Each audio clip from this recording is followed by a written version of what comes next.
నమస్తే, నేను మీ నగేష్. తిరుమల లడ్డు తయారీలో వాడే నెయ్యిలో కల్తీ జరిగిందని దాదాపు ఒక 5-6 నెలల క్రితం స్వయాన రాష్ట్ర ముఖ్యమంత్రి చంద్రబాబు నాయుడు గారు, ఉప ముఖ్యమంత్రి పవన్ కళ్యాణ్ గారు కొన్ని వ్యాఖ్యలు ఏదైతే చేశాయో అవి దేశవ్యాప్తంగా, ప్రపంచవ్యాప్తంగా కూడా సంచలనం కలిగించాయి. ఈ వ్యవహారానికి సంబంధించి విచారణ కోసం రాష్ట్ర ప్రభుత్వం సిట్ నియమించడం, ఈ సిట్ మీద మాకు నమ్మకం లేదు. ఎందుకంటే అది రాష్ట్ర ప్రభుత్వం నియమించిన సిట్టు. రాష్ట్ర ప్రభుత్వం సిట్ అంటే సిట్, స్టాండ్ అంటే స్టాండ్ అనేలాగా పనిచేస్తుంది. కాబట్టి దీని మీద మాకు నమ్మకం లేదు.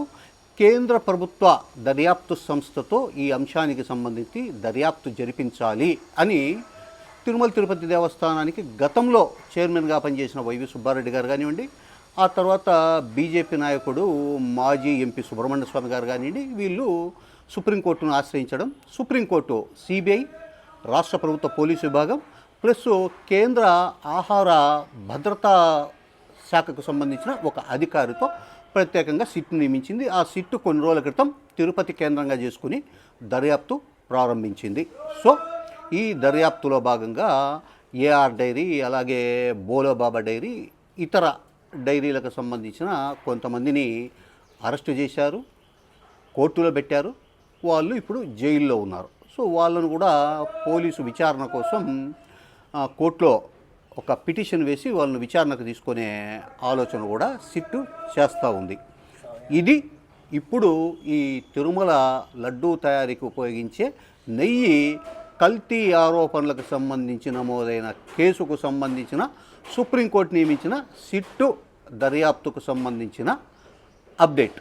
సో దీన్ని బేస్ చేసుకొని గతంలో తిరుమల తిరుపతి దేవస్థానం కార్యనిర్వహణాధికారిగా పనిచేసిన ధర్మారెడ్డి గారు, అలాగే గతంలో తిరుమల తిరుపతి దేవస్థానం ధర్మకర్తల మండలి సభ్యుడిగా, చెన్నై లోకల్ అడ్వైజరీ కమిటీ చైర్మన్గా పనిచేసిన శేఖర్ రెడ్డిని విచారణకు పిలిపించడం, వాళ్ళ మీద వాళ్ళంటే ఈ విదేశాలకు పారిపోకుండా వాళ్ళ మీద భారతదేశంలో ఉండే అన్ని ఎయిర్పోర్టుల్లో లుక్అవుట్ నోటీసులు సిట్టు జారీ చేయబోతోంది అని చెప్పేసి 2 రోజుల క్రితం తెలుగుదేశం పార్టీకి అనుకూలంగా ఉండే ఆంధ్రజ్యోతి పత్రికలో ఒక పెద్ద కథనం ప్రచురితమైంది. దీన్ని బేస్ చేసుకొని తెలుగుదేశం పార్టీకి అనుకూలంగా ఉండే సోషల్ మీడియా, రకరకాల ప్లాట్ఫామ్స్, కొన్ని మీడియా సంస్థలు త్వరలోనే ధర్మారెడ్డికి, శేఖర్ రెడ్డికి సిట్టు లుక్అవుట్ నోటీసులు జారీ చేయబోతోందని చెప్పేసి పెద్ద ఎత్తున ప్రచారం చేశారు. సో అసలు ఈ వ్యవహారానికి సంబంధించి ఏమి జరుగుతోంది అని చెప్పేసి నేను కూడా కనుక్కొనే ఒక ప్రయత్నం చేశాను. అంటే నిజంగా ఇది లుక్అవుట్ నోటీసులు జారీ చేసే వ్యవహారం అయితే కనుక నేను కూడా ఒక వీడియో చేద్దామనుకొని, అంటే నేను కూడా తిరుపతిలో దాదాపు 24 సంవత్సరాలుగా వివిధ పత్రికల్లో జిల్లా ఇన్ఛార్జిగా పనిచేశాను. నాకు కూడా తిరుమల తిరుపతి దేవస్థానం ఉన్నతాధికారులతో పాటు రాష్ట్ర స్థాయిలో ఉండే కొంతమంది అధికారులతో నాకు కూడా పరిచయాలు ఉన్నాయి. వాళ్ళ సోర్సులు నాకు కూడా ఉన్నాయి. నా సోర్సుల ద్వారా నేను ఈ లుక్అవుట్ నోటీసుల గురించి ఆరా తీస్తే ధర్మారెడ్డి గారిని, అలాగే గతంలో టీటీడీ చైర్మన్గా పనిచేసిన వైవి సుబ్బారెడ్డి గారికి మాత్రం నోటీసులు జారీ చేసి వాళ్ళ వివరణ కోవడానికి పిలిచే అవకాశం ఉంది, ఆ రకంగా ఆలోచన చేస్తోంది సిట్టు అని మాత్రమే తేలింది. దీంట్లో చెన్నై స్థానిక సలహా కమిటీ చైర్మన్ శేఖర్ రెడ్డి గారికి లుక్అవుట్ నోటీసులు జారీ చేయాలని అసలు ఆ ఆలోచనే సిట్టుకు లేదని కూడా తెలిసింది. మొత్తం మీద చూస్తెక్కిన ఈ లుక్అవుట్ నోటీసులు అనేది కూడా అదేదో సినిమాలో ఉత్తుత్తి బ్యాంక్ అంటారే, అలా ఇది ఉత్తుత్తి వార్త అనేది తేట తెల్లం అయ్యింది. అయితే సిట్ అధికారులు ఈ దర్యాప్తుకు సంబంధించి, అంటే నెయ్యి కల్తీ జరిగింది అని ఇప్పటి వరకు అయితే గిన ధృవీకరణ కాలేదు. ఫస్ట్ వాళ్ళు అసలు ఈ నెయ్యి ఎలా కొనుగోలు చేశారు అని దర్యాప్తు ప్రారంభించినప్పుడు నెయ్యి టెండర్లకు సంబంధించి కొన్ని కండిషన్స్ మార్చారు. ఆ కండిషన్స్ మార్చడంలో గతంలో ఈ కొనుగోలు కమిటీకి సభ్యులుగా పనిచేసి ఇప్పుడు తెలుగుదేశం పార్టీలో మంత్రిగా ఉన్న పార్థసారథి గారు కానివ్వండి, ఇప్పుడు తెలుగుదేశం పార్టీ నుంచి నెల్లూరు జిల్లా కోవూరు శాసనసభ్యురాలుగా పనిచేస్తున్న వేమిరెడ్డి ప్రశాంత్ రెడ్డి గారు కానివ్వండి, వీళ్ళు ఈ కొనుగోలు కమిటీలో సభ్యులుగా ఉన్నారు. వాళ్ళు ఈ టెండరు నిబంధనలను సవరించడానికి ఒక ప్రపోజల్ చేస్తే అది తిరుమల తిరుపతి దేవస్థానం ధర్మకర్తల మండలి సమావేశంలో పెట్టి దాని మీద చర్చించి ఓకే ఈ నెయ్యి కొనుగోలుకు సంబంధించి టెండర్ నిబంధనలను సవరించవచ్చు అని చెప్పేసి ధర్మకర్తల మండలి అప్పట్లో గ్రీన్ సిగ్నల్ ఇచ్చింది, ఈ ప్రతిపాదనను ఆమోదించింది. ఆ తరువాత కొత్త టెండర్ నిబంధనల ప్రకారం టెండర్లు పిలిచారు. సో ఇప్పుడు సిట్టు అసలు ఈ టెండర్ నిబంధనల సవరింపులోనే అక్రమాలు జరిగాయి అని చెప్పి అనుమానిస్తోంది. ఇక్కడ మనం ఒక పాయింట్ ఇప్పటి వరకు ధృవీకరణ అనుమానిస్తోంది.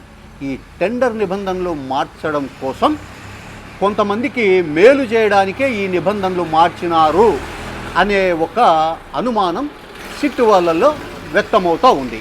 సో దీన్ని బట్టి చూస్తే అసలు టెండర్ నిబంధనలు ఎందుకు మార్చారు అని చెప్పేసి అప్పట్లో పనిచేసిన ఈవో గారిని కానీ ధర్మారెడ్డి గారిని చైర్మన్ వైవి సుబ్బారెడ్డి గారిని పిలిచి విచారించవచ్చు, వాళ్ళకు నోటీసులు ఇవ్వచ్చు. సో నోటీసులు ఇచ్చినంత మాత్రాన వాళ్ళు ఏదో తప్పు చేశారు, ఆ తర్వాత వాళ్ళ మీద లుకౌట్ నోటీసులు జారీ అయితే అనేది నిజంగా కూడా అది అంత నమ్మకశక్యం కాని వార్త, నమ్మలేని విషయం. మొత్తం మీద ఈ వ్యవహారం చూస్తే ఈ వార్త ఆంధ్రజ్యోతిలో ప్రచురించాక చెన్నై స్థానిక సలహా మండలి మాజీ చైర్మన్ టీటీడీ మాజీ బోర్డు సభ్యుడు శేఖర్ రెడ్డి గారికి బాగా కాలినట్లుంది. సో ఆంధ్రజ్యోతి యాజమాన్యం మీద ఆయన ఏ రకమంగా విరుచుకుపడ్డారో ఏం చేశారో తెలియదు. కానీ ఈరోజు ఆంధ్రజ్యోతి నిన్న ధర్మారెడ్డి గారికి శేఖర్ రెడ్డి గారికి సిట్ త్వరలోనే లుకౌట్ నోటీసులు జారీ చేయబోతోందని ఎంత ప్రముఖంగా వార్త ప్రచురించారో అంతే ప్రముఖంగా ఈరోజు శేఖర్ రెడ్డి గారి వివరణ అందులో వేశారు. నిజంగా కూడా శేఖర్ రెడ్డి గారు తిరుమల తిరుపతి దేవస్థానానికి కోట్ల రూపాయలు డోనర్. అలిపిరి దగ్గర దాదాపు 15 కోట్ల రూపాయలు వెచ్చించి ఆయన సప్త గో ప్రదక్షిణ మందిరాన్ని కూడా ఆయన సొంత డబ్బులతో నిర్మించారు. అలాగే కన్యాకుమారుల ఆలయానికి కానీ చెన్నైలో టీనగర్లో ఉండే శ్రీవారి ఆలయ విస్తరణకు సంబంధించి ఫండ్స్ కలెక్ట్ చేయడం, ఆయన డొనేషన్ కూడా ఇట్లాంటివన్నీ చేస్తూ ఉంటారు. అలాగే ప్రతిరోజు పుష్ప కైంకర్యం చేయడం ఇలాంటివన్నీ చేస్తుంటారు. ఆయన నేను శ్రీవారి లడ్డూ తయారీకి ఉపయోగించే నెయ్యిలో కల్తీ చేయించాను అని చెప్పి నా మీద పరోక్షంగా ఆంధ్రజ్యోతి వార్తలు రాసింది, నా క్యారెక్టర్ అది కాదు అని చెప్పేసి చాలా ఘాటుగా స్పందించారు. మళ్ళీ ఆంధ్రజ్యోతి యాజమాన్యానికి ఆయనకి ఏం జరిగిందో మనకు తెలియదు. కానీ ఈరోజైతే ఆయన వివరణ యథాతథంగా బ్రహ్మాండంగా వచ్చింది. సాధారణంగా ఏ పత్రిక కూడా ఆరోపణలు చేసినంత ప్రముఖంగా ఎదుటివారు అంటే ఎవరైతే ఆరోపణలు చేయబడ్డారో వాళ్ళ వివరణ ప్రచురించే అవకాశం ఉండదు. సో ఈరోజు ఆంధ్రజ్యోతిలో శేఖర్ రెడ్డి గారి వివరణ ప్రముఖంగా వచ్చింది. దాంతోపాటు నిన్న ధర్మారెడ్డి గారికి శేఖర్ రెడ్డి గారికి లుకౌట్ నోటీసులు జారీ చేయబోతున్నారని, అంటే పరోక్షంగా వాళ్ళ పేర్లు ప్రస్తావించకుండా వాళ్ళే అని తెలిసే విధంగా రాసిన వార్త ఉతుట్టి వార్త అని చెప్పేసి ఆంధ్రజ్యోతి సవరణ కూడా ఇచ్చింది. సో దీన్ని బట్టి చూస్తే సోషల్ మీడియాలోనే కాదు మెయిన్ మీడియాలో కూడా తప్పుడు వార్తలు, అర్ధసత్యాల వార్తలు, సమాచారం తెలిసి తెలియని కథనాలు కూడా వస్తాయనడానికి ఇది ఒక పెద్ద ఉదాహరణగా మనం చెప్పవచ్చు.